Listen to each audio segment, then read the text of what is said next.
Okay everyone, welcome back again to the channel. Today we're back with another track guide.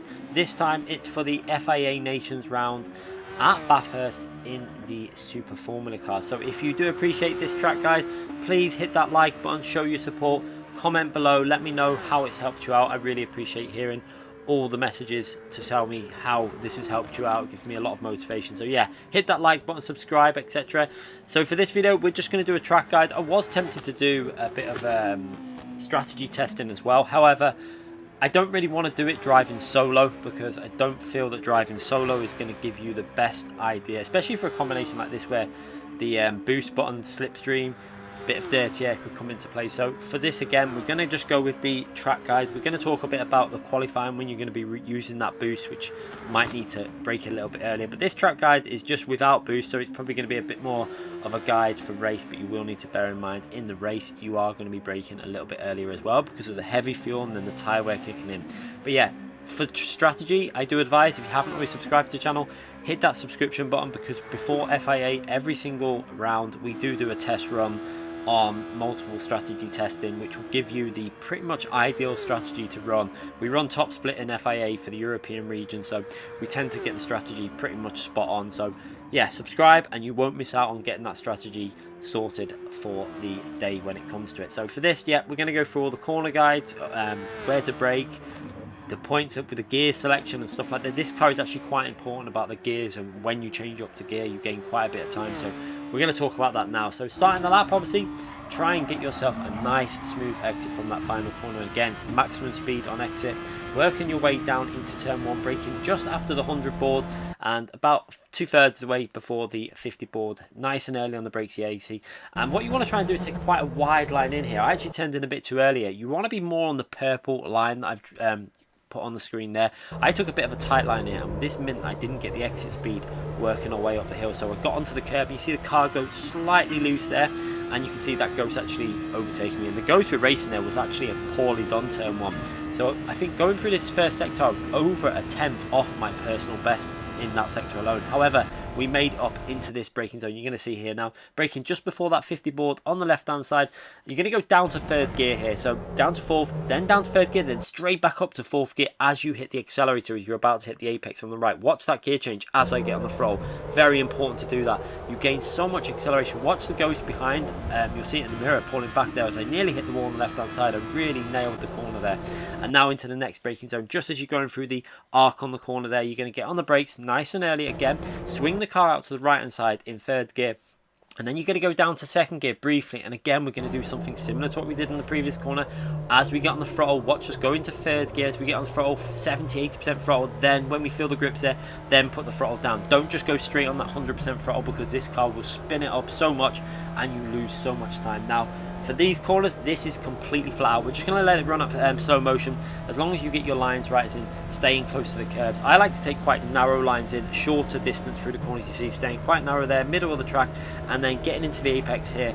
You're letting it swing out a little bit to the outside there, and then again through here I take quite an early line in. This car's got so much downforce and grip, you do not need to worry about braking through that corner. And now we're into the next braking zone, which again is fairly tricky. This one's a little bit of a tricky section. You're going downhill, you want to try and skim the wall almost on the right hand side while getting on the brakes at the same point at the top of the hill.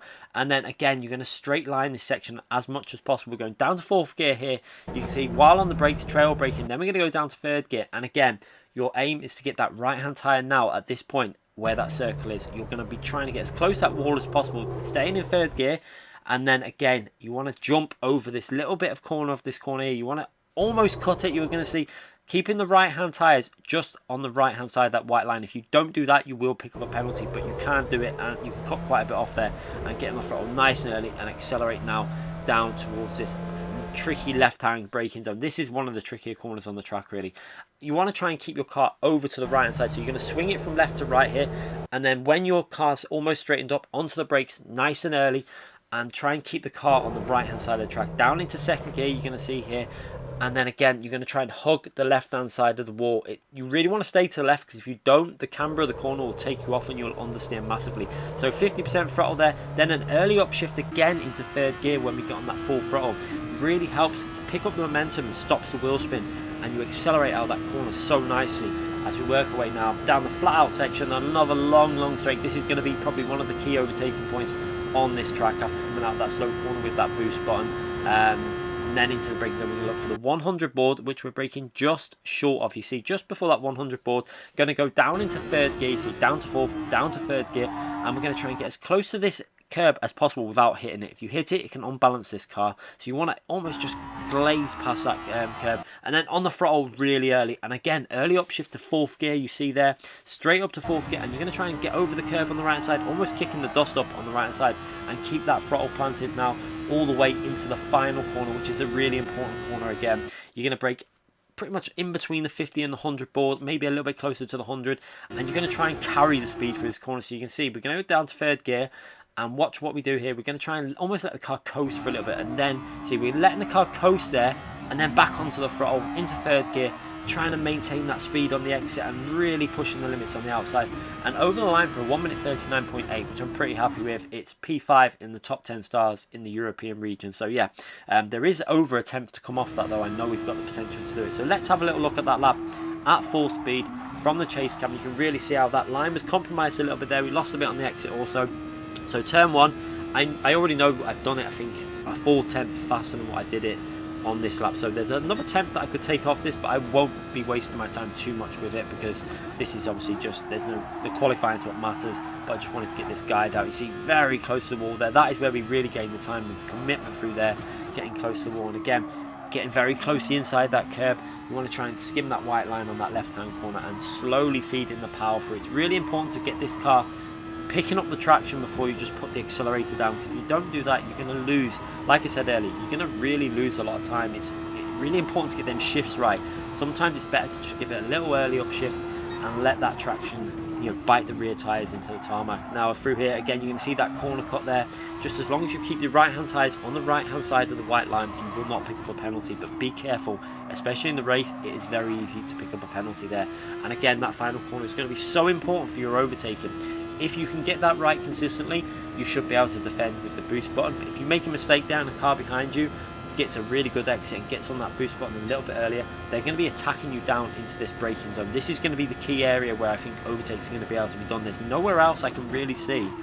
Maybe you might be able to go through here if you can get a really good exit from here and use the boost before you're coming out of the corner. You might be able to throw one up the inside here, it's possible. But yeah, it's going to be very limited where you can actually get the overtakes on. Obviously as well, the other overtaking zone will be after turn one, going up the hill, because obviously up the hill the car needs that extra torque from the boost. But it's going to be an interesting race how people decide to use their boost button. Remember though, in qualifying for your race in FIA, remember that you do have the boost available. So when you are driving with this boost, ensure that you are braking a fraction earlier, because you're going to be taking a little bit more speed into some of these braking zones.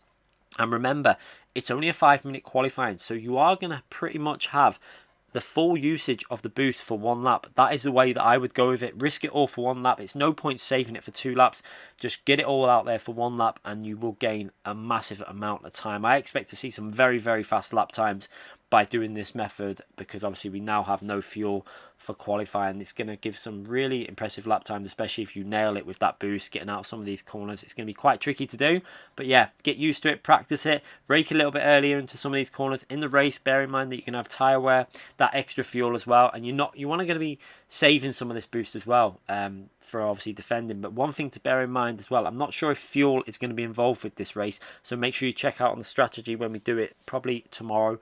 We're going to run through the strategy and testing that out. But yeah, you do need to remember that when you use that boost, the fuel percentage is calculated in with the boost. So you've got to bear that in mind when you're pitting. If you've used no boost before you pit for tyres or whatever you have to, because I think you have to run different tyres in this, and then you have to refuel up, you need to bear in mind that if you've got boost left and you're going to use it, you might need a bit more fuel. Always bear that in mind, because this boost is not KERS.